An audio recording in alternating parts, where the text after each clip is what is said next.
Hello, one. Hello, all. Welcome back. This is Show Business. I am CP. We are here talking about the Friday, May 14th through Sunday, May 16th weekend of box office and movie news and everything leading up until now. As always, I am CP. I did that wrong. And from the horror show and in Fuego-tainment, I'm Jaime in Fuego. And of my 2 cents of nonsense, I'm Lindsey. What's up? I'm so glad to be back, guys. And hi, I'm Chauncey K. Robinson, aka Twisted Woman CKR. Good job. All right, guys. So some of you, I have not seen Spiral, which I guess I'll lead with. I forgot how to do this because things are playing in movies now, and numbers are actually starting to start to look like something that makes sense. But Spiral at the theaters brought in 8.7 million. Second was Wrath of Man with 3.7. Those Who Wish Me Dead had 2.8. That's the Angelina Jolie movie, but it also is playing on HBO Max, so grain of salt.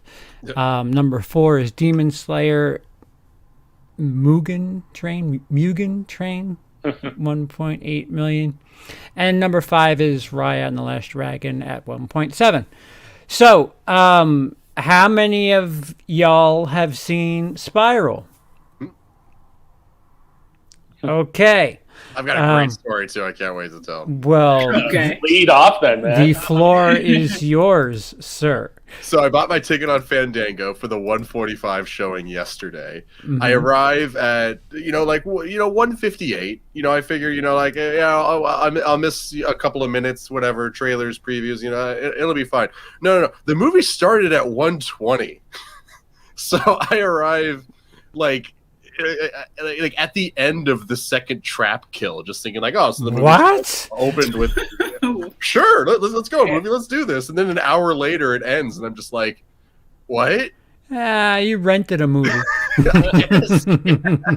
I got a free thing for another showing because there was a lot of confusion about what the start time of this movie was, and so they gave out a lot of free tickets, but still I'm just kind of being like, that was a weird experience. Quick 55 minutes in and out. Okay, Spiral, why not? See, even the theaters forgot how to do it. Without spoiling, because I'm sure the rest of us would like to watch it. But all right, we'll go to Fuego first, and then we'll get you guys' thoughts. Yeah, so it's interesting with this franchise because of the fact that I had only seen the first 2 films. So I watched I watched the first one obviously shortly after it came out. Didn't see it in theaters, but I did go to the multiplex to see the second one, and I still remember how immensely grossed out I was by the needle scene where girl gets thrown in by big brute dude. It made me squirm more so than just about any moment in a horror film that I've maybe ever seen. It still rivals. But with new film about to come out, and I even asked Cecil, I was like, since I knew we were going to review it, I was like, do I need to watch these other films for context? Because the second one, I was like, no, I'm checked out. Torture porn, Hostel, saw a subgenre that I'm not necessarily that into. He was like, well, I have no idea if there's going to be stuff tied in. So if you feel dedicated enough, let's do it. And I did. In 2 days, I binged the entire series, including Jigsaw. That's terrible. The most recent spinoff. And, I gotta say, I enjoyed them. They're not good movies. They're on about the level of Final Destination as far as, intelligent, thought-provoking horror. Yeah. It's all about the gross gag. Yeah, Saw movies are, hey, look at the way we can kill people. That's all those movies are. No story, nothing. I don't know. I feel like the first one was actually quite good. I love the first one. I certainly agree with you there. And the first one felt like some distant cousin of 7. And it derived a lot of inspiration from 7. And I did watch 1 and 2, so I watched the whole series. And I'll go out on a limb and say I think the first one it's a classic. Oh, You know, yeah. I mean, it created a subgenre, sure. Yeah, it really holds up to. The performances are great. Danny Glover, despite the being in a slightly smaller role, he's awesome in it. Carrie Elwes as the doctor is terrific. I mean, that's Lee Winnell before he went on to become a big writer. He's so good in that movie. Like, yeah, he's the other guy locked in there with him, which I had totally forgotten about until the rewatch. And so.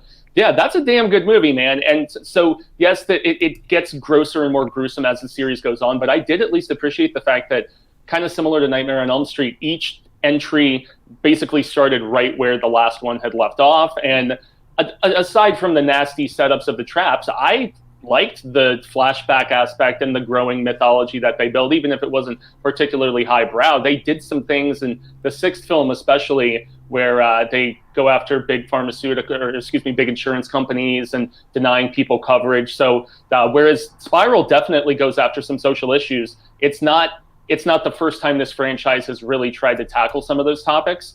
And yet it's a flawed film significantly, in my opinion. Not to say that Chris Rock is bad. Like, half of it is good, and then the comedic element he brings to it at times I felt wasn't as fitting. But in the third act, especially when people he cares about start, just going the way of the dodo, he rises to the occasion, and I thought that he brought some dramatic chops I wasn't necessarily sure he was going to muster. So I liked him more than Cecil and a few other people that I've seen kind of criticize the film, but it had some major scripting problems, including the reveal of who the killer is. This was the first time since maybe the original film where it was more on the mystery side of things. And it's way too blatantly obvious, and I didn't just feel that way. After we taped our review, I watched so many other people, from Stuckman to various other contemporaries. I watched Cody's review as well, CP, and everybody seems to be gravitating back to the fact that it is so blatantly obvious.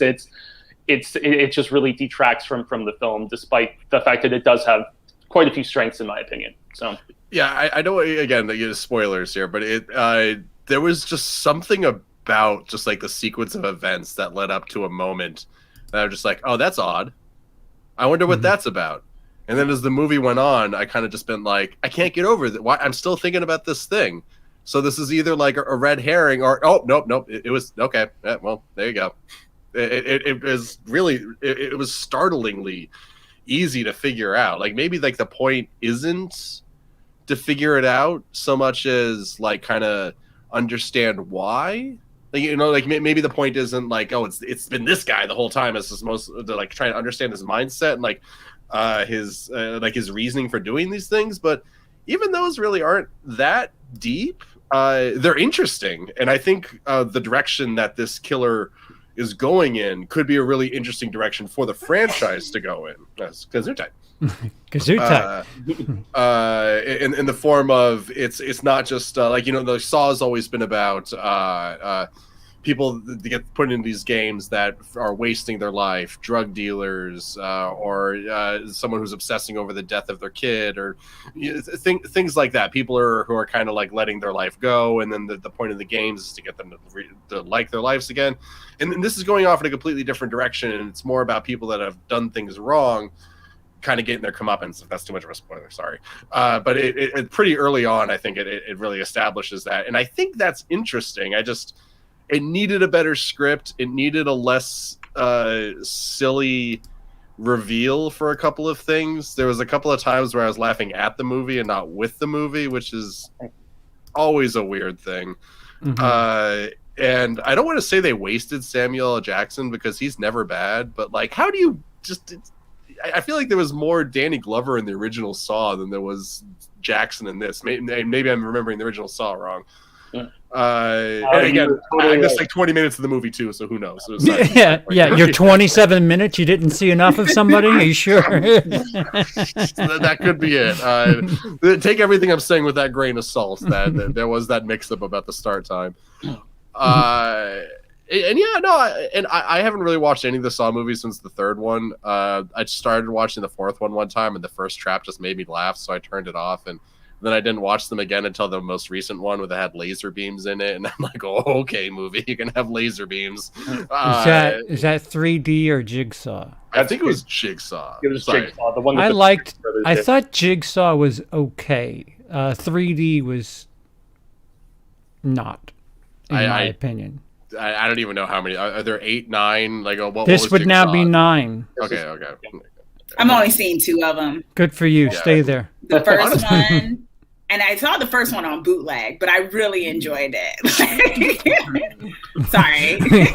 You have a really friendly. But back in the day, like when it was on CD, like that's the kind of I saw. Like you got it for 2 for $10 on the street. Yeah, guy and a blanket. Yeah, he came out with a suitcase and like 2 for $10. That was the first time. And what was the one where the guy at the end he like cuts off the barcode from his neck? Oh. That was 2. Okay, so I've only seen the first 2. That was, and I was done after that second one. I thought it was okay, but I was like, all right. I was actually excited about this one. With, do y'all think since y'all saw it, do y'all think that like this was Chris Rock kind of jumping on the horror bandwagon with like the pill situation of thinking, okay, I'll take over this franchise. It seems to be ripe, and it was a little bit premature to do? Because I kind of was thrown off guard when he suddenly was saying he was taking over the Saw franchise. I'm like, why this franchise? Right. Why not your own original thing? Why the Saw franchise? It is a little funny that. Oh, go ahead, Fuego. Oh, well, I mean, I was just going to say that he was apparently a big fan of the franchise, and he pitched an idea to Lionsgate, from what I understand, and yet they still brought on the 2 guys who scripted Jigsaw, the previous film, to actually write the script. So, I keep meaning to watch the most recent season of Fargo, which he does dramatic. I heard he's really good in that. I heard that as well. He's done a bunch of really good dramatic work. If I could be so cynical, the trope about horror movies is you don't have to put too much money into them, and when they work, you get rich. This franchise especially, man. I mean, they were making these for like $4 million the first countries, and they were making like $150, $170 million. Yeah. Just crazy. So that's why we got one a year for like 7 straight years. Yeah, Jason Blum like infamously spent less than $20 million on Halloween Kills, and Halloween made like $300 million. It's like you can move a little bit now. You've got a proven product. Why don't you add to it? But no, the previous movie made $300 million, so we need to spend $400 million on this new one, and it's $600 million advertising it. That's the Warner thought process. That's a little different. I don't know. Like it is a strange franchise. Like, are there interviews of him out there yet where he's said why or like what it is? I mean, we've talked about it before, and I've heard it, Fuego, where he said, I've had an interest in this series, and he pitched it, and he didn't write it, he produced it. He just wanted to restart it. So I don't know what's the affinity with that series that is. Yeah, I can't say I know. Something to capitalize on. Maybe it's like because there's always been like, again, I've only seen like the first 3, then Jigsaw, and then 2/3 of this one. There's always been like a pseudo, like it's so absurd. It's like it's not actually comedy, but sometimes I kind of laugh uncomfortably when I'm watching these movies. Like maybe he's trying to tap into that in some capacity, or maybe it's like. Well, I mean, honestly, what I think it's the new direction that this movie goes in. It like of who this killer is choosing, or who this puzzle putter in person is choosing to target versus the older series. And again, I don't know if we really want to get into that for spoilers' sake, but I think that might be the thing that really hooked Chris in. Like it was almost like a brainstorming session he and some friends had one night, and one was like, "Yo, what if we did Saw? But instead of like targeting depressed people, we target these people." And then it was just like a brain explosion, and everyone in the room just started like pitching trap ideas or something. I could kind of see that. I don't know if you guys want me to spoil it. I'll say it, but no, I still want to see it. I do want to see it. That's why I'm old enough. Yeah, and it is definitely worth a watch, especially if you have any interest in the franchise and the fact that the cast is relatively solid. So supporting players, maybe not so much, but it still has, maybe for my money, the weakest ending of the entire franchise, because what this series does is has the big cathartic, like, exclamation point sort of finales, and I felt like, without spoiling stuff, this one fell a little flat in that regard. But there's not really much else I can say. Without knowing who the killer is, I feel like Saw is a franchise where you don't need to lean on John, whatever the hell his name is. You don't need to lean John Kramer. Is it really John Kramer? Yeah. I just clicked in my head too. It's Kramer from Seinfeld going around. You don't need to lean on that guy. Like, there can be copycats. We've had that in real life. Just somebody who I mean, shit. To bring up a movie that a lot of people haven't seen and a lot of people think is even further than Saw, Human Centipede. Human Centipede 2 was a copycat guy. Yep. And like, they did this thing where the first Human Centipede was actually a film, and the second one took place in like this real world situation. I don't think Saw equals John Kramer. Heck, I don't even think Saw equals creepy red eyes, squirrely face, the weird doll, whatever the hell. Jigsaw. What? That's not its name. Is it not? It's like Eddie or something, or Jojo, or Timothy. I never knew that. Yeah, So I thought the same thing. Not be Timothy. That better not be his name. It's Billingtonsworth. It's actually Billy, which is it's pretty close. It's Billy. Yeah, it's short. It's short for Billingtonsworth. I didn't know that was a thing. I kind of love it though. Billy See? The puppet. So I thought his name was Jigsaw. Okay. I'm right there with you. I'm right there with you, Chauncey. So, like, another point. This is a series that isn't about, like, you don't need the star. You don't need the Freddy. You don't need the Jason. You don't need. I mean, shit. Scream's done it for how long? I mean, it's just an outfit, but it's always somebody else underneath the outfit. Saw just feels like the perfect franchise if you wanted to keep going, to just have it be about about the why. Traps. The traps. Yeah, that's why I made the Final Destination comparison, because really it's all about these big elaborate setups of carnage, like the carnage candy, as everybody likes to say. Yeah. That's the star of the show for most people. So. Yeah, but isn't that death? That's death, though. I mean, you can't suddenly have it so it's like some other entity took over for death in Final Destination. Word. Yeah.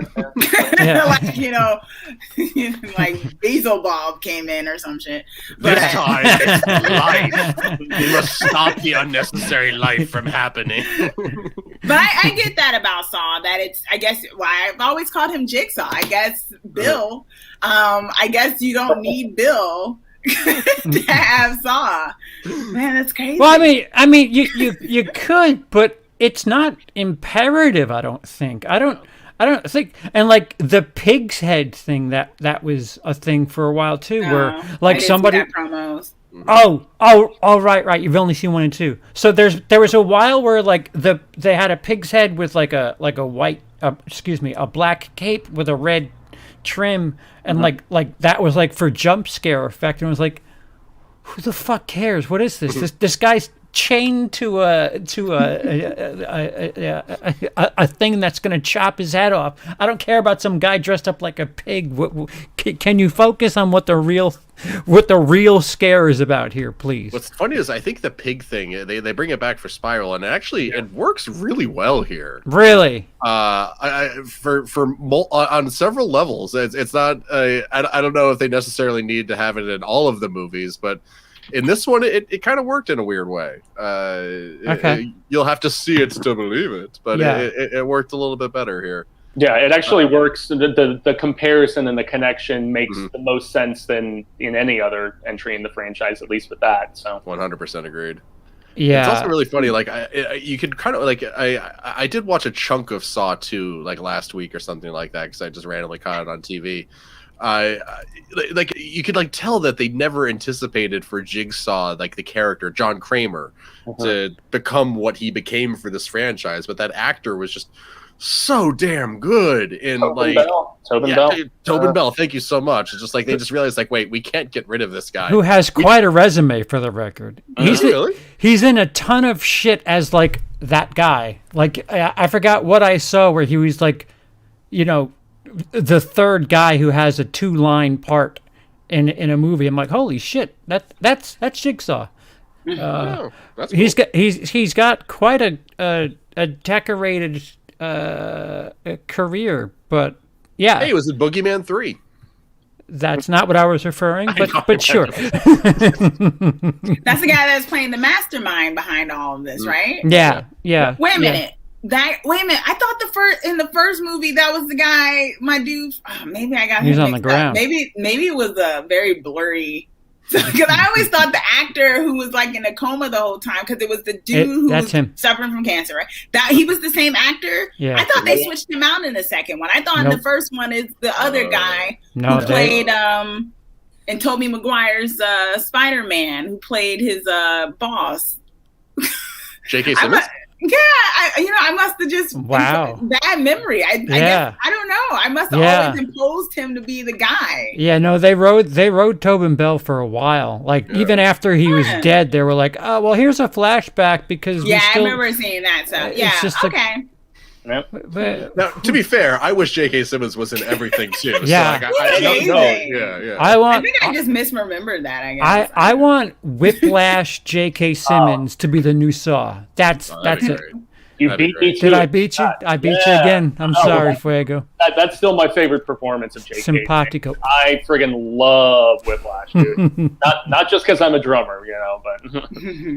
Yeah. That movie. That's a movie that I went to just because so many people were like it's incredible. Mm-hmm. And I was like, fucking really? A movie about some kid playing drums? And I left, and I was like, that movie was incredible. I'm sold. And my wife at the time was like, I didn't like it. It was boring. I'm like, we'll be divorced soon. Don't worry. Spoilers for your marriage, sir. I'm waiting for that documentary. It was the first one, not this one. So what else? So the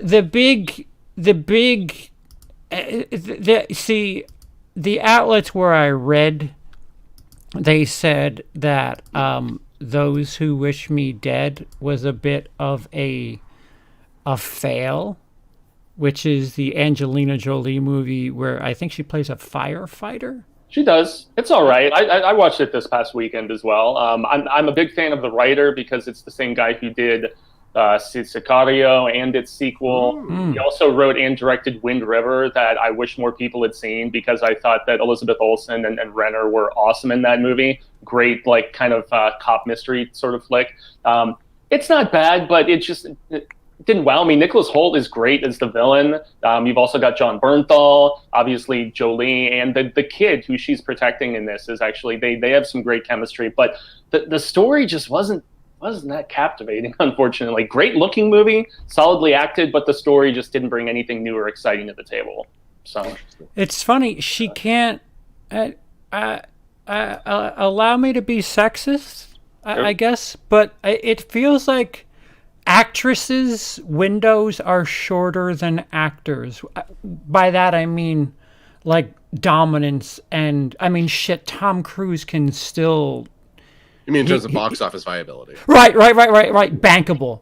Yeah. I mean, if you told me 10 years ago Angelina Jolie would make a movie that competed with a reboot of Saw, I would have been like, oh, she's going to kill it. And that is pretty far from what actually happened.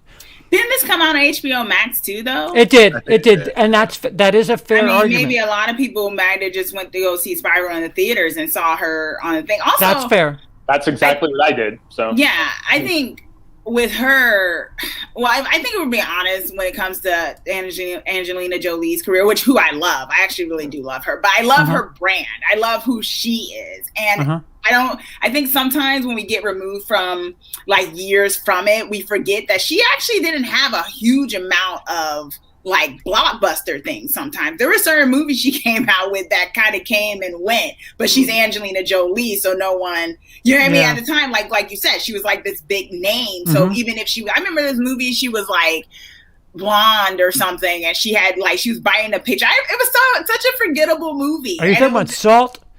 No, it wasn't Salt. Okay. It was more of a comedy. It was a comedy romance or whatever. And she had a few of those that came and went. And then she had a few like, Tomb Raider, which I really just want them to bring her back as Tomb Raider. I think she can still totally do Tomb Raider. Sure. It would be so good if she got to return for that. And then you had some others, Girl Interrupted when she was way younger. Phenomenal. And things like that. And you had Gia, which I thought was a wonderful, like, tragic film. But that was also when she was way younger. And then you had other stuff, but they were never really like, I mean, I don't know. I can't really name too many that were like, oh my gosh, that's a classic hit that everyone, can y'all? That's fair. That's Mr. fair. Mrs. Smith, kind of. Oh yeah, Mr. and Mrs. Smith, of course, because that was that. But it was Mr. and Mrs. Smith, Tomb Raider. I'm talking after Girl Interrupted, because she blew up after Girl Interrupted. Didn't she win the Oscar for that too? Yeah, because that was supposed to be Winona Ryder's comeback movie, but then Angelina Jolie not stole it, but she just was the more captivating person in that movie, unfortunately. But that was actually supposed to be Winona Ryder's comeback movie, and ended up making Angelina Jolie blow up. But I can't name too many, So I mean, I feel like unfortunately with Jolie is that a lot of it was her. It's her, she's the draw, but she's also more of a draw sometimes outside of the films. True. For people, because she's done a lot. I mean, she is a great humanitarian. She has done so much work outside of the film industry with her brand. But I mean, I would argue she's probably done more outside of it than in terms of some of like big blockbuster type stuff. I don't know. And I feel like she also, unlike Tom Cruise, who just stayed working, Jolie took a break for some years, She didn't keep going. She took a break for years. Yeah. So I feel like it's not like. Yeah, well, there was that stretch in the mid-aughts where she was kind of doing Oscar baity stuff, like when she did the Changeling, A Mighty Heart. Is that what it's called? I forgot what it was called. Where she was playing a half black woman? Yeah. Is it Mighty Heart? Is that the title of the movie? Mm-hmm. Yeah, so she made a bunch of like Oscar bait in the mid 2000s, and then she had a family and was focused on that, and like you said, she had a lot of other things going on that she was certainly more focused on. I just feel like when it comes to big time like A+, like when you think of, all right, we gotta make a movie. We gotta make money on the name on the poster. Angelina Jolie was it for a bit, but it seems like for women it's a shorter window than men, because I think it kind of depends too. Like, well, what's her name? We were talking about a few weeks ago that was always up for Oscars every 10 minutes. Meryl Streep. Meryl Streep. She's the exception to the rule, I think. Because it's actually it's comical. She was in a Dumb and Dumber 3. She's nominated for an Oscar. Yeah. Meryl Streep. But isn't it different though? It's not. I mean, we're kind of talking about two different things, right? Like Meryl Streep gets nominated for an Oscar even for stuff that isn't a blockbuster, right? Because the Academy Award is the Academy is up her ass, right? Yeah. When it comes to just things, there are just some actors and actresses that will always, no matter if. I mean, the thing is, Oscar bait movies don't usually do that great in the box office compared to other stuff. Oh, absolutely. And so they get things, and so. I don't know if Meryl Streep is really that much of a draw, or if it's just more like we all just kind of believe the Kool-Aid that, oh my God, it's Meryl Streep. So Meryl Streep, I think she's all right. I mean, maybe that's blasphemy, but I think it's so. I don't think she got throw an Oscar at her every time she makes an appearance on screen. But that's the lore of it. I think the issue with Jolie is that she should have done what Charlize Theron and Mila Kunis. I was about to say Mila Kunis. My girl from Resident Evil. Mila Jovovich. Yeah, she should have gone their route. She was them before there was them.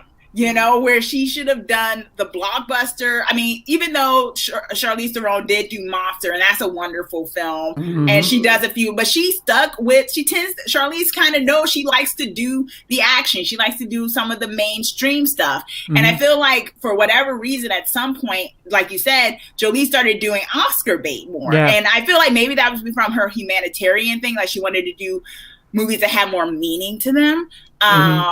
But her style, what she appeals to, she is a mainstream kind of actress, I feel like, or at least she was at one point. And had she capitalized off of that more, it would have been better for her. But then again, I don't think she cared. She's rich. She doesn't care too much, But I feel like that's why I'm glad she's doing Eternals, because I'm excited to see what she does in Eternals.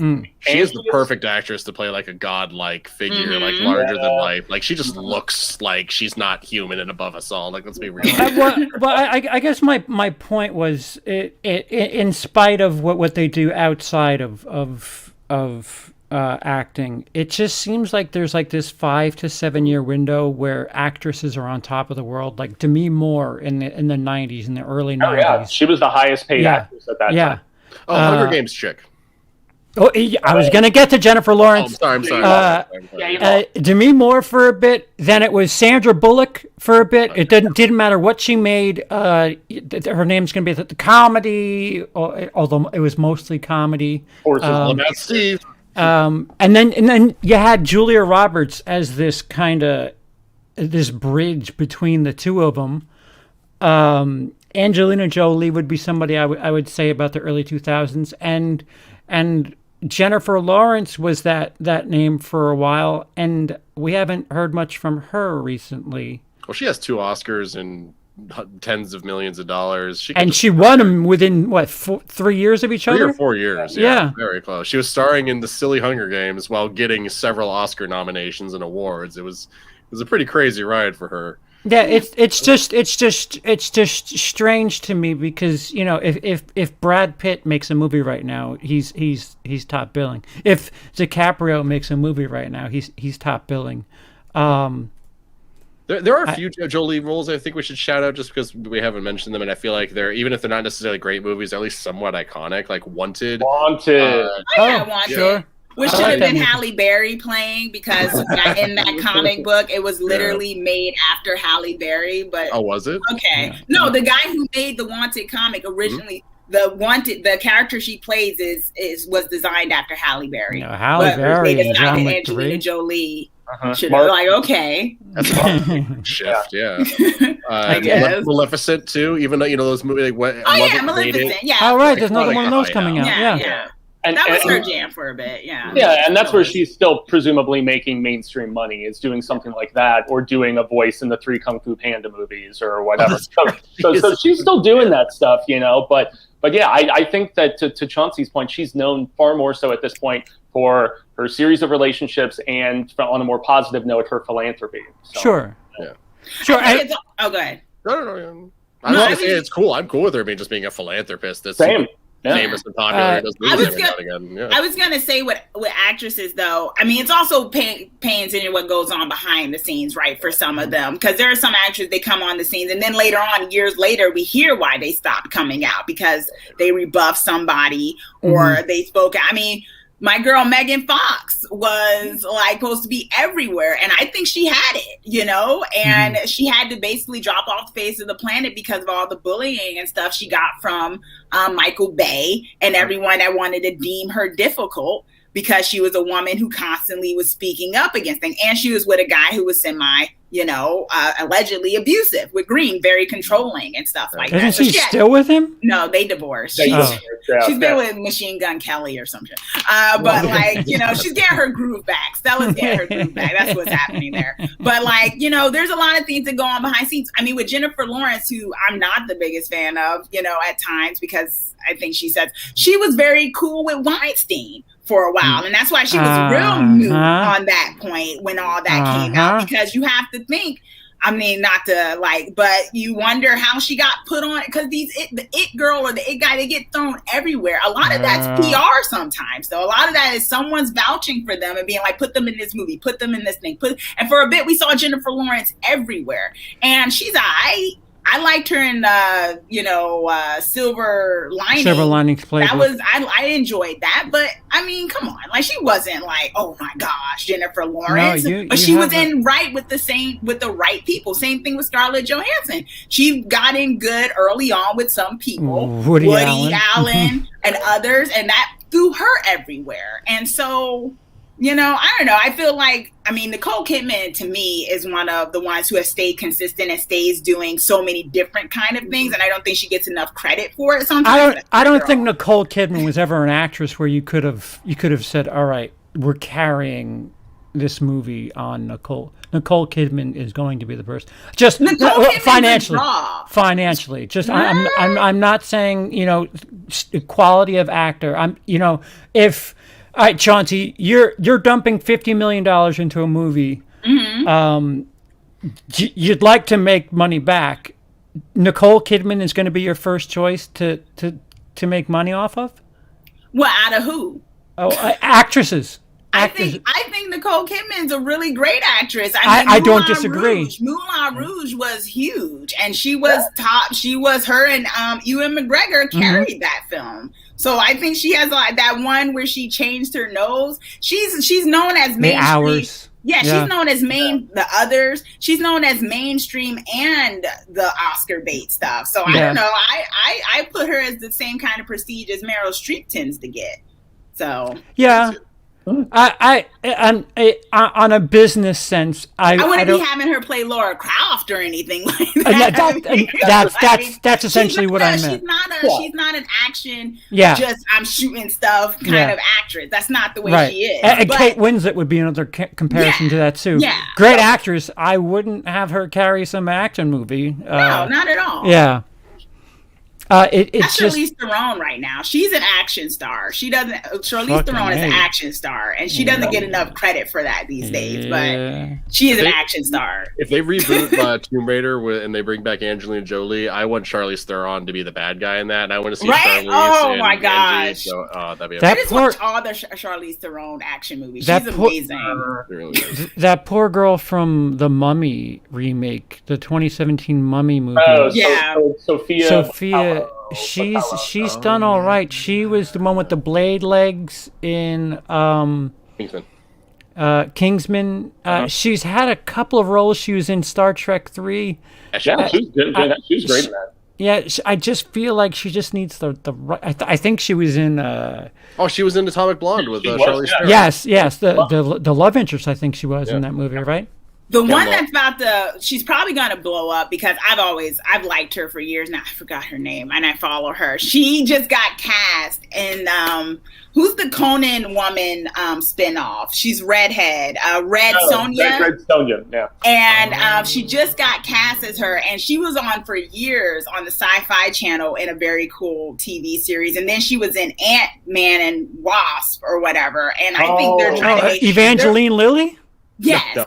No, not Evangeline Lilly. The one who played the villain in Ant-Man and Wasp. She's about to blow up, and she can play action. John Kamen. Yeah, and she can play action. I think they're gearing her up to be the next big thing. To be honest, I'm down.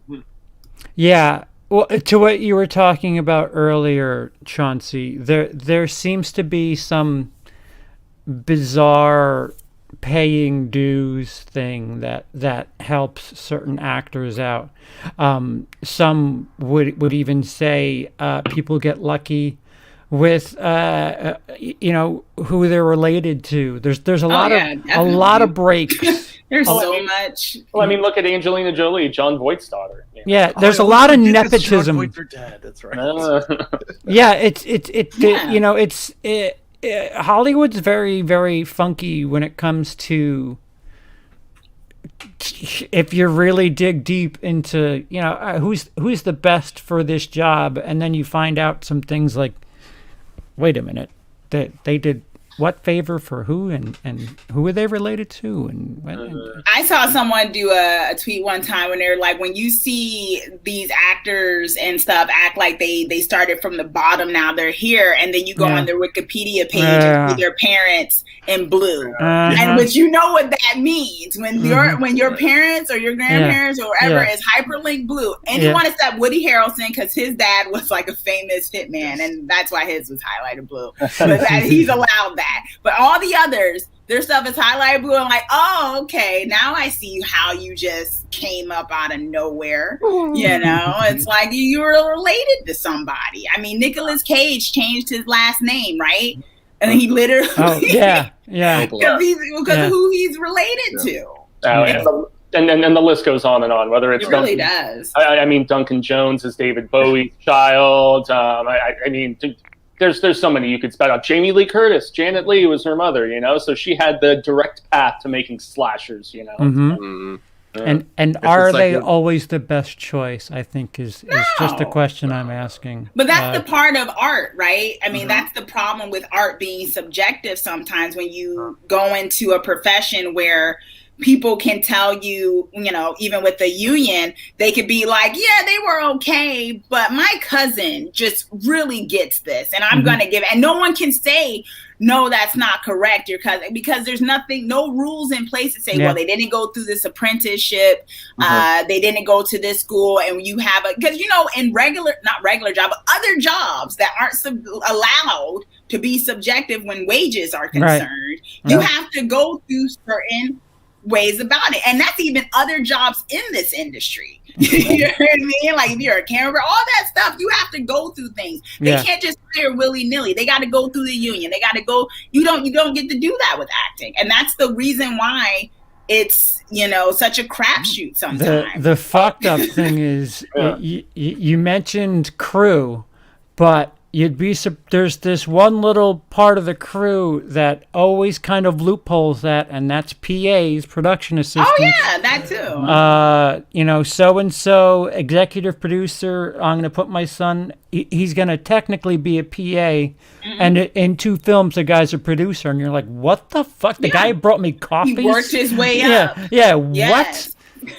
They pay their dues, and that's an issue. Pay their That's the issue. Yeah, and that's where I want to echo something I know Chauncey said like a couple months ago, whatever it was, is that just having the visibility of being cast for a few roles, then you just end up getting more and more, and it's almost like a snowball going downhill scenario, as opposed to picking the right person from all of the potential candidates for that particular role. You know, it's just the whole visibility aspect, and, you know, it heightens the likelihood, as opposed to having that sort of fairness for, you know, somebody who may fit it better. So. Exactly, because they tell you, like we were just talking about, marketability, but we all know that's completely contrived. You know, you can make Hollywood can make someone marketable. They literally have tried constantly and succeeded or not succeeded in trying to make people happen. It happens all the time when they're thrown down our face. They're put on every friggin' magazine and told this is who you want to get to know. So when they say, oh, we just can't hire this new person because they're not marketable, it's a lie. They know how to make stars. Fetch does not necessarily need to happen, guys. I mean, exactly. I've seen so many come and go, right? The it girls, they just like that girl who was, I think she's married to Joaquin Phoenix now, though, so she landed fine. But I'm a fan of Rooney Mara. I like Rooney Mara. Rooney Mara. They threw her at all. They threw her on so much stuff when she came out, and she was on covers. And I'm like, who? I was like, who is this? Her grandparents owned the New York Giants. Of course they did. Yeah. Yeah, the Maras are a very, very well-off team, and they're very well on everything. Yeah, and then I never forgave her for Nightmare on Elm Street. So for the remake. She was not my Nancy. Yeah, she was terrible in that movie, and then next thing you know, she was in the Girl with the Dragon Tattoo remake, and I was just like, what? Uh-huh. On what basis are you casting her? Well, she's related to Kate Mara, who's pretty. Also, they are siblings. Yeah. They're part of the Mara. Look up Wellington Mara, and then get back to me on nepotism. And they made us think. And I'm for a time, before the age of being able to look anybody up, I just thought, wow, she must have really impressed somebody for her to be on the cover of every magazine, and me being convinced that she's like the next it person. And then she went, and then it faded. I never really saw her anything else again until she popped up, in terms of mainstream, until she popped up, with Joaquin Phoenix. And I was like, oh, she's still around. But of course she's still around. She literally grew up in this. And it's this weird, like, circle jerk of favors where it's like, oh yeah, I'll put your granddaughter in the movie. Listen, I'm gonna need to at your new football stadium, we're trying to get some ad space for this. Do you think maybe we can work something out? And next thing you know, it spreads past Hollywood, and it's not the best of the best. It's somebody's relative who had a favor cashed in, and it really nothing is good. That's everything's a lie. I guess that's the point of all of this. I think that's why I'm kind of happy that the there's things going on. I think, what is it, the Golden Globes or something isn't being premiered because people are starting to boycott it. Is it the Golden Globes? Somebody gave theirs back. Yeah, Tom Cruise. Tom Cruise gave his back. Three of them back. Yeah, he was like, nah. Because their lack of diversity and stuff, and people just picking who they like, and the favoritism and things. I thought it was just low ratings with award shows in general, because, I mean, the ratings are just, people aren't that interested as much in, like, award shows. But now it's also like people are calling out the nepotism inside of that, or the favoritism inside of that, Yeah, and that's where it's props to NBC for making a firm stance and being like, yo, we are not going to broadcast the Globes this year. Sorry, guys, even though they claim that they are making these reforms and that, they have like a game plan and, these extensive, press releases they put out about how they are going to implement fairness and so on and so forth. But it's just, I don't know. It's a strange process. Awards, especially the Oscars, these award shows need to stop like awarding movies that are windows into the current social situation and just award the best movies. Like Nomadland, I don't know if it was 7 Oscars? What did it win? 7? 6? Somewhere. It won a lot. I mean, I know Nomadland won nominations, so it won a ton. And it was Best Picture. I don't know if it's Best Picture material. I get it. Lots of people are poor. Lots of people living out of buses, vans, stuff like that. But I don't think that was the best movie. Minari, I don't think that was remotely close to best film. Granted, 2020 was some weak sauce for a number of reasons, but it always seems like there's some sort of, is it a period piece? You're going to be nominated. Does it somehow have to do with Hollywood? You're going to be nominated. Is Meryl Streep in it? Is it Meryl Streep in it? Yeah. Mamma Mia? Fuck it. We'll put it in there. Sure, we'll make an exception. Well, not just Mamma, Into the Woods. That was the one that yeah. That was not a good movie. No, not at all. That nomination just made me scratch my head, man. I was like, really? Yeah, really? Not a good movie. I mean, she looked like she didn't care, which, okay, but I guess that's worth a nomination. Whatever, it doesn't matter. There needs to be a better way to figure it. Or but maybe it's also a lot of them just loving each other, right? Yeah. Academy Award, the artiste, and, let's give so-and-so this. And, and I don't know. I've never really cared for award shows because I do think a lot of it is a lot of favoritism, especially when you look at who gets to vote for it and stuff. And there's money in it too. That too, yeah. And there's money. So I don't know. I'm not going to say do away with award shows, but I do think, I don't know what purpose they really serve sometimes, except for everyone just to argue and be mad. Well, I'll tell you what. When I worked at the movie theater, the week after the Oscars, all the seniors would go and watch all the movies that were nominated. So, like, there is some sort of weird... It's a marketing thing in a way. Yeah, yeah, it's really like, I don't know, you're marketing to fucking people who are retired and have nothing else better to do, but that gets you what, 2 weeks worth of film watching. Also, award ceremonies gave us the Jon Stewart moment of 3-6 Mafia, 1 Oscar. Martin Scorsese, no. 0. That was a good song. I know. I'm not saying it wasn't. But It was a good song. Him saying that live on TV was so good. Yeah, there just needs to either do away with them or make something a better process. Well, they've been trying, right? Like the whole thing with Black Panther, they wanted to make another category of just best mainstream movie or something like that.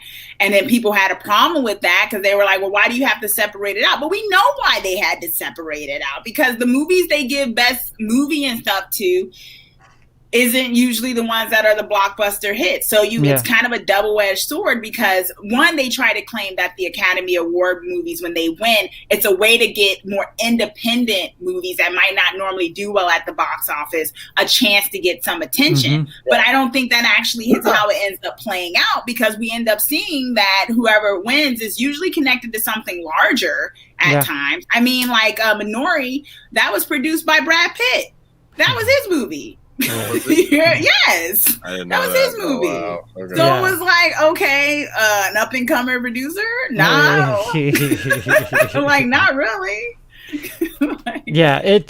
I don't know. It's unnecessary. I think as much as VOD, people really, the last year and a half or so has kind of, at least it better have shaken some folks in Hollywood, because listen, I don't have to leave my house now. I could pick from the things that are new and available to me that I never would have heard about if it were for only theaters. Now there's stuff. I forgot what that. See, it was such a good movie. I forgot about it already. There was something we watched the other day that I never would have heard of if it were based on the theater system. But I really had a really good time. Shit, I don't remember. Fuego, why don't you tell us about Land of the Dead, which is coming up, and I'll try to find the Land of the Dead. That came out like 15 Army years ago. of the Dead. Well, no, I want to talk about the 2005 classic Land of the Dead. I'm down. I love that movie. Let's talk some Dennis Hopper.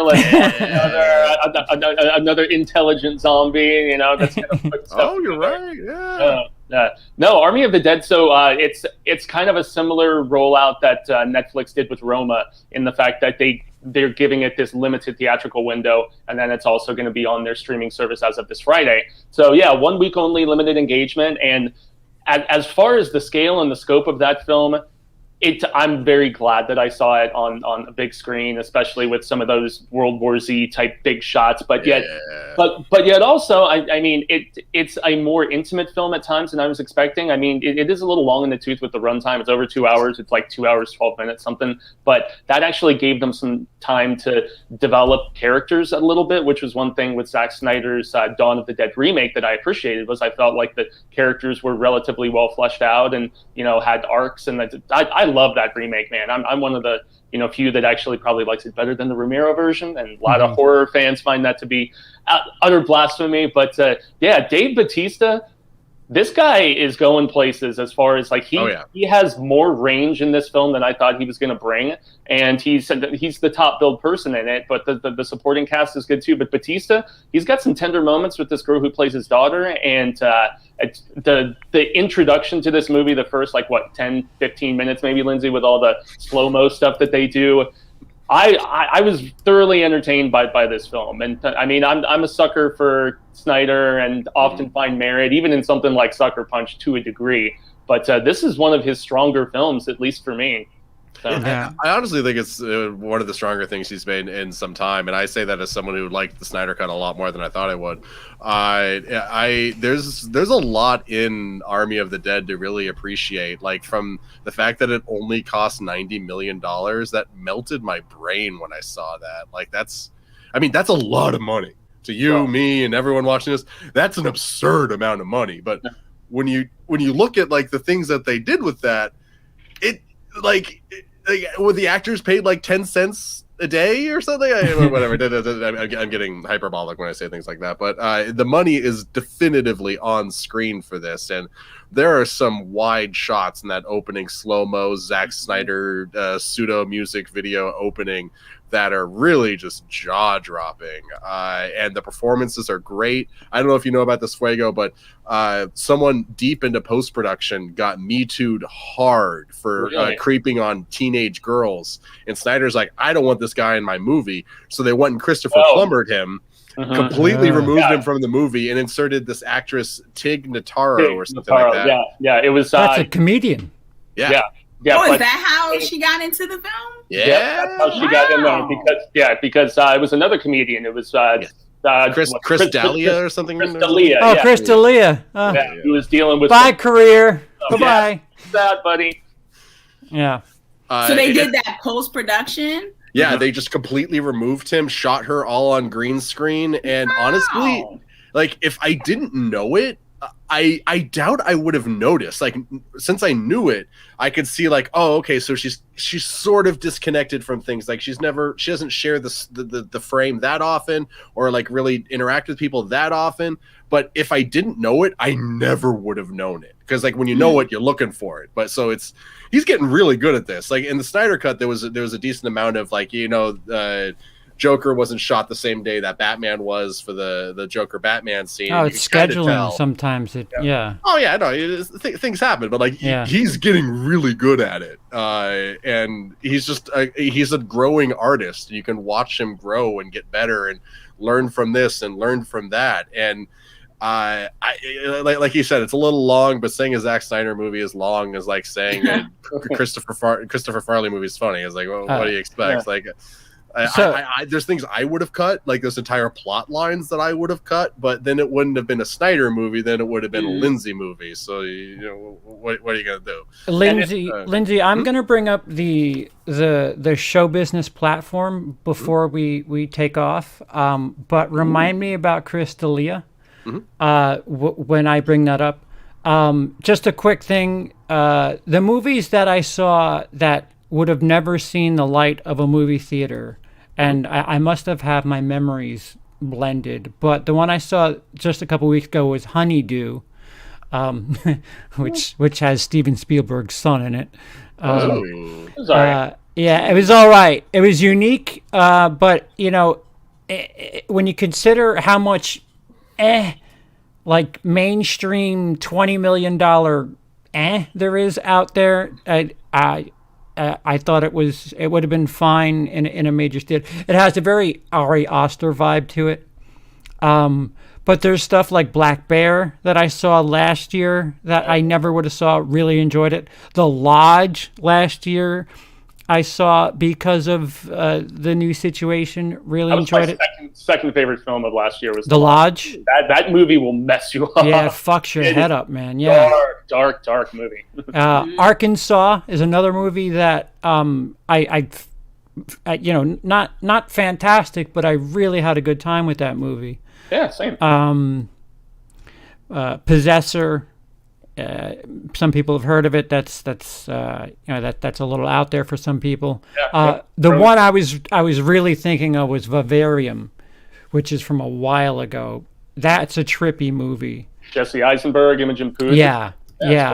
Those are all movies that would have never been released to theaters, and at least caught my interest enough to watch them. Yeah. I can't say that about I don't know, let's just say 2019. I can't tell you, how many times a month I'm like, I'll watch it because it's the new thing, but like you just leave empty. You're just like that all right, whatever. Well, Palm Springs last year, like that got a That lot of people were talking about that. Was an Amazon movie, yeah. And no one, if it wasn't for quarantine, I bet no one would have. They would have just been like, "Oh, it's another Groundhog's Day," and moved on, and it wouldn't have got all the attention that it did. But because of the situation in life and doodly, yeah, they got a lot of people talking about it, and it's a good movie. Yeah, very good movie. Yeah, and that was one that was supposed to be theatrical, and then when everything was it? down, it got sold. It got sold to Hulu. So. Which reminds me, there's a movie coming out in 2 weeks that it only took exactly a year for it to come out. Quiet Place 2. Yeah, finally happening. Finally coming to theaters. Yeah, we have press for it a week from today, so I won't be available for next month. Like if we're playing something next Monday, the 24th, I know that we have press that night for it. So we're coming up on Chauncey time, but I'll explain what the future of show business is before we take off. But let's fast forward to the news for now. Yeah. Real quick, John Boyega has signed on to do an attack. Attack the Block sequel. I'm so excited. Yeah. That first one was amazing. Yes, it was. So it much was fun. absolutely incredible. Go ahead.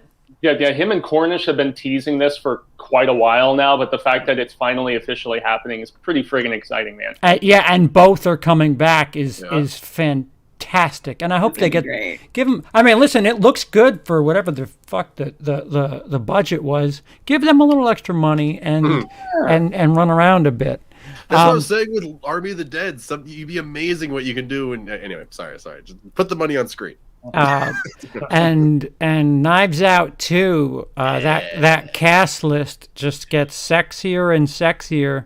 You mean more bloated? And bloated. It was short. I mean, my girls bloated. What? Yeah, there's gonna be a lot of people that might be complaining about their lack of lines, but Batista, Janelle Monáe, Edward Norton, and now Catherine Hahn from WandaVision, who was the Parks neighbor. And Bad Moms, and including Daniel Craig. Knives Out 2 is gonna have quite a few people. You would think it's an Avengers movie with as many actors as they're stuffing into that movie. Yeah, the cast was stacked in the first one, but they're obviously trying to one up themselves. Evidently, yeah. I couldn't get through the first one, so I'm really. I didn't like it.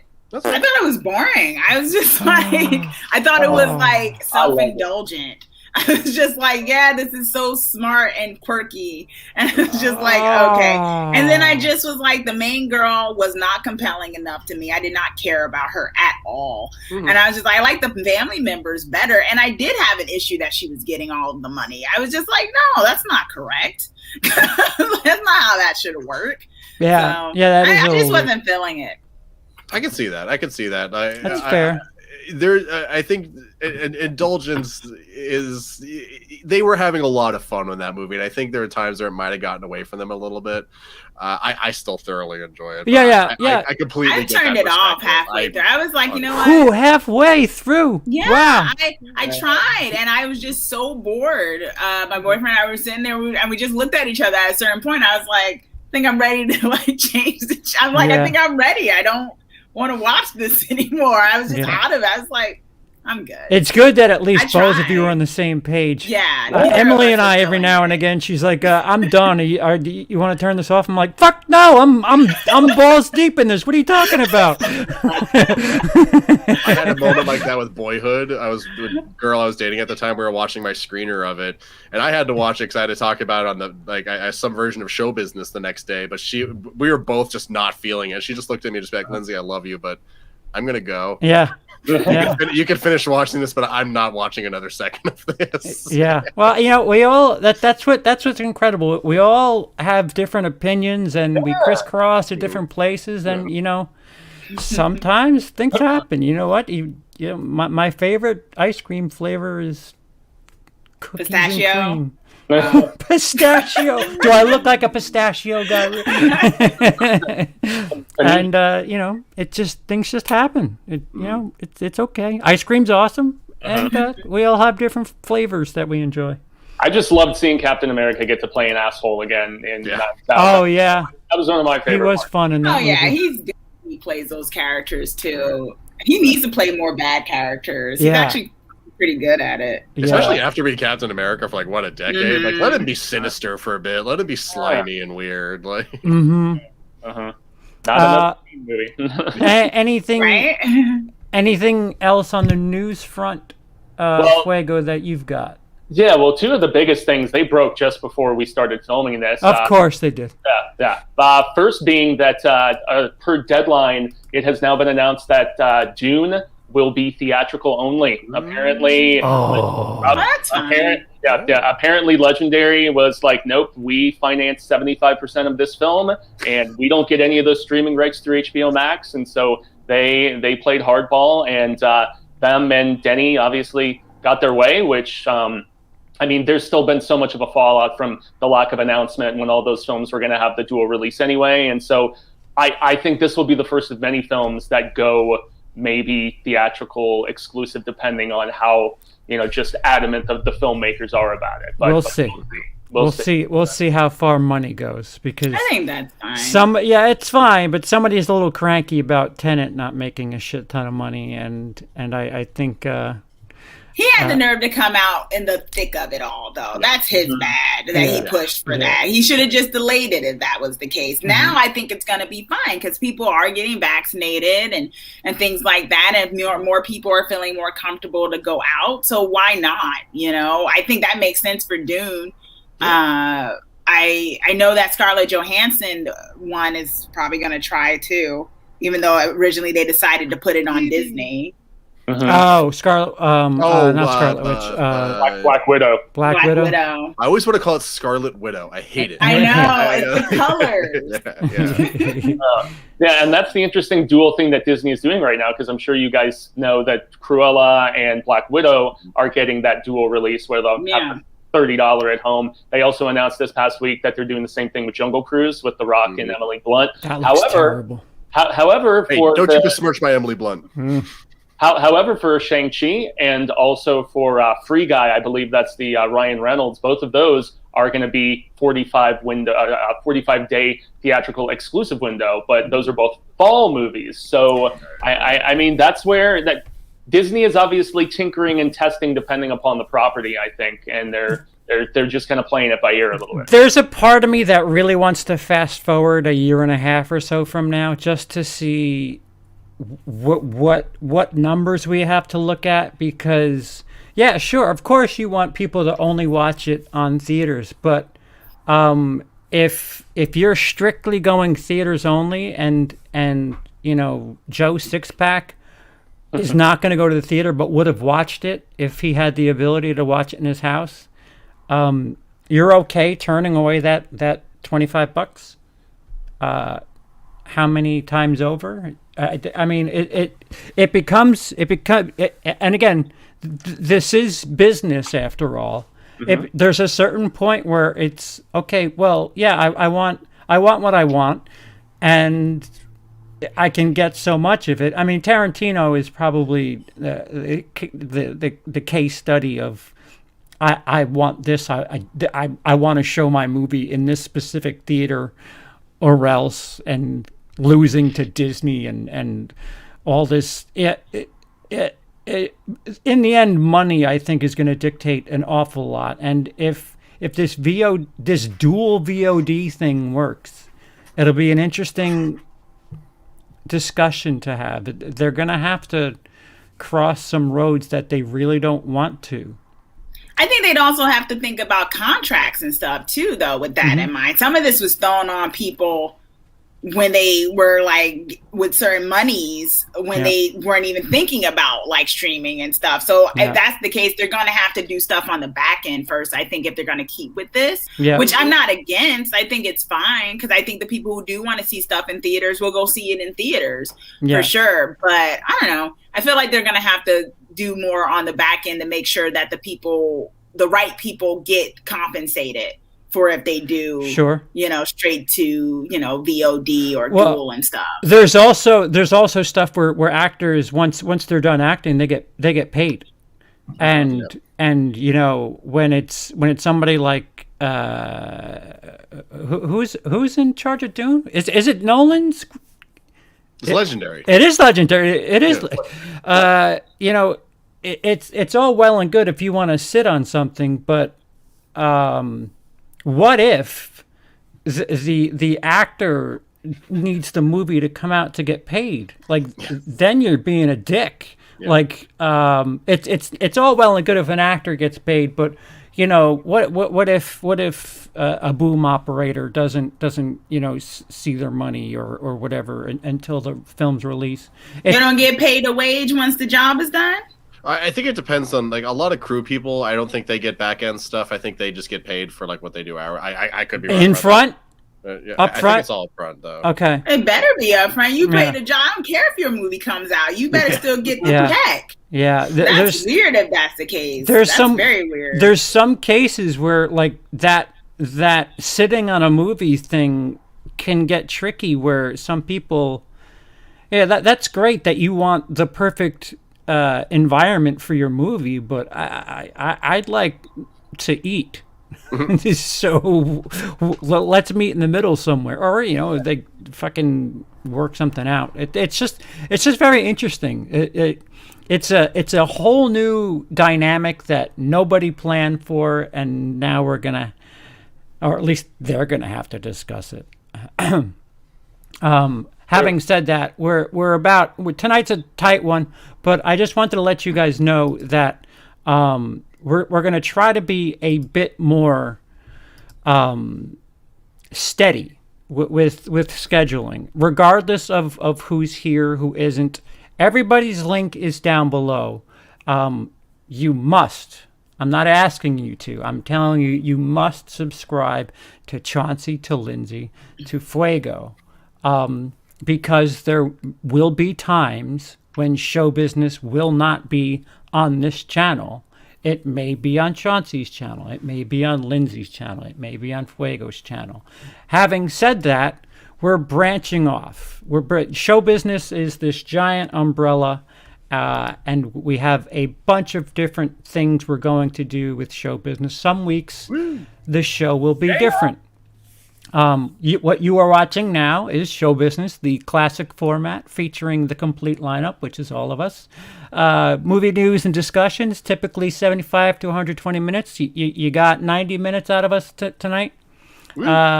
Sometimes some of us can't make it. Life happens. And if at least two of us can make it, you'll get Show Business, the matinee edition, and that could be on any of these random channels. Keep an eye on Twitter. Follow us all on Twitter. Keep it just subscribe to everybody. Follow everybody. It'll keep you most in tune.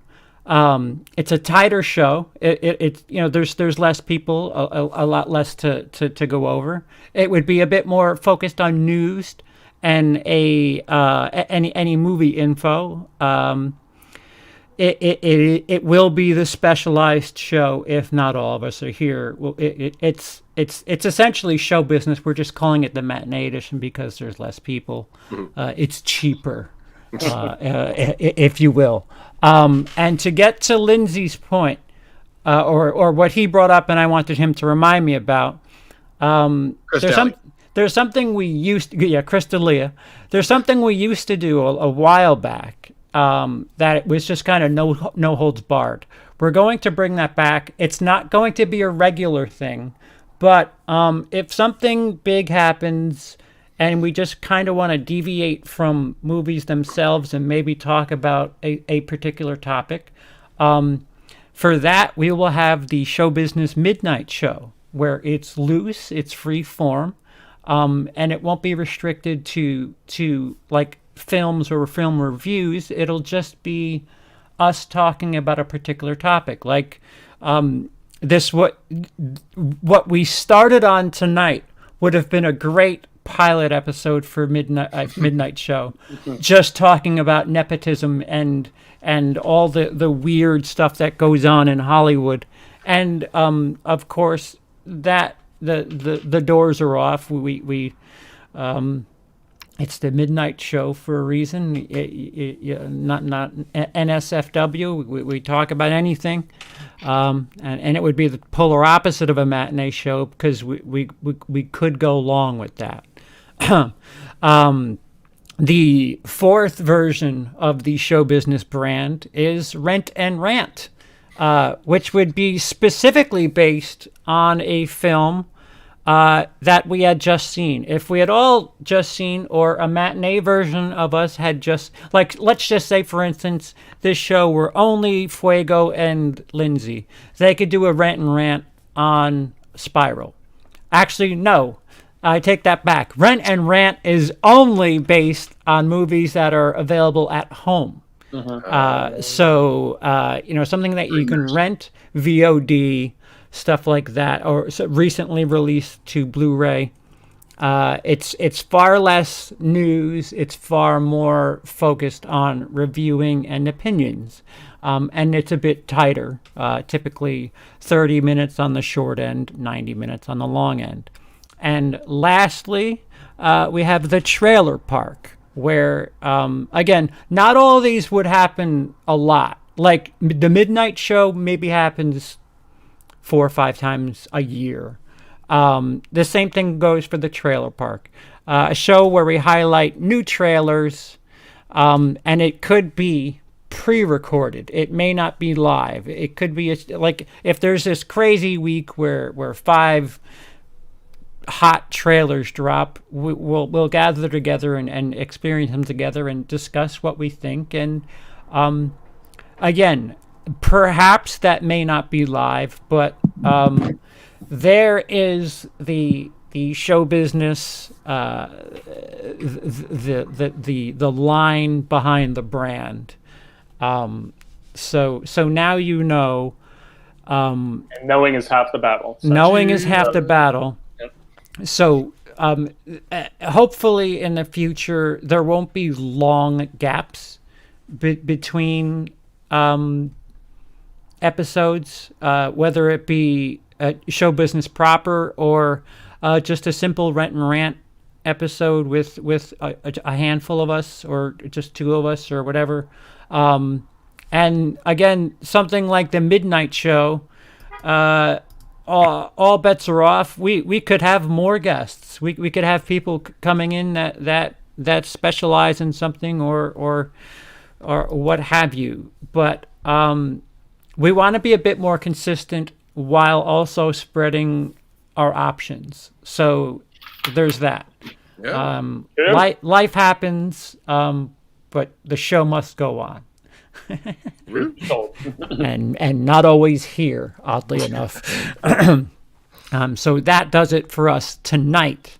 We'll start with you, Shark Boy. What's going on your mega channel? Over on my 2 cents of nonsense, things have been a bit crazy lately. I finally got all my Snyder Cut videos done. Those got delayed by the craziness, and I hurt my back, which kind of threw me out. All those million views must have hurt carrying. I couldn't hoist them up anymore. I only carry so much. But I did have a video recently cross 1 million views. One of the King Shark ones, of course. Congrats, sir. Thank you.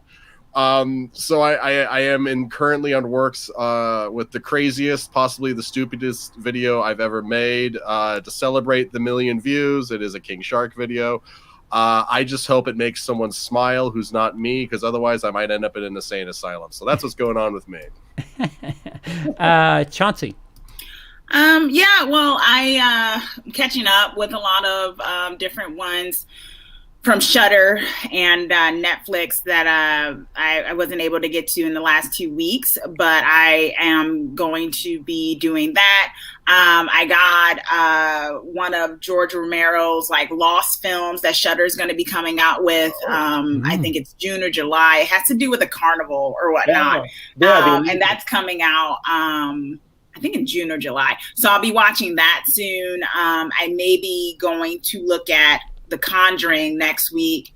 Just catching up with the channel. I've been a little preoccupied, but I got to catch up on a lot of horror screeners and things like that. So I look forward to a good amount of horror reviews and such coming. Yeah, that's awesome. Fuego. Yeah, so definitely we did a big relaunch on the Horror Show channel just recently, about a week and a half ago, something like that. And we just recently put up reviews of Spiral, Book of Saw, and Army of the Dead. Later this week, we are doing a tier ranking of the entire Saw franchise, which went hand in hand with that binge watch that I made mention of. And some live shows coming in the next couple of weeks, and so lots of fun stuff over there. So awesome. Thank you. Yeah. Thank you, Fuego. And as far as over here at HQ, uncertainty is the absolute key to all of this. I don't know what to tell you. Camera is still broken. The camera is the least of the problems right now. I stream when I stream. I might get around to my uncle did pick up a copy of that Angelina Jolie movie. Maybe later in the week. You said you saw it, Lindsey, right? Which one? The Jolie movie, or was that you, Fuego? No. Fuego saw Fuego. Yeah, that was me. Yeah, maybe those who wish me dead. Yeah, those who wish me dead. Right? Maybe we kick the tires on this rant and rant format. I don't know. It's very difficult to say what the future is on this channel, but again, if you follow what I just said about the show business umbrella, you'll be in good shape. But just keep an eye out, and everybody keep sub to everybody, follow everybody's social medias, and all that stuff, and everybody laugh at Matt Gates. Last words from anybody. Fuck Matt Gates. Look.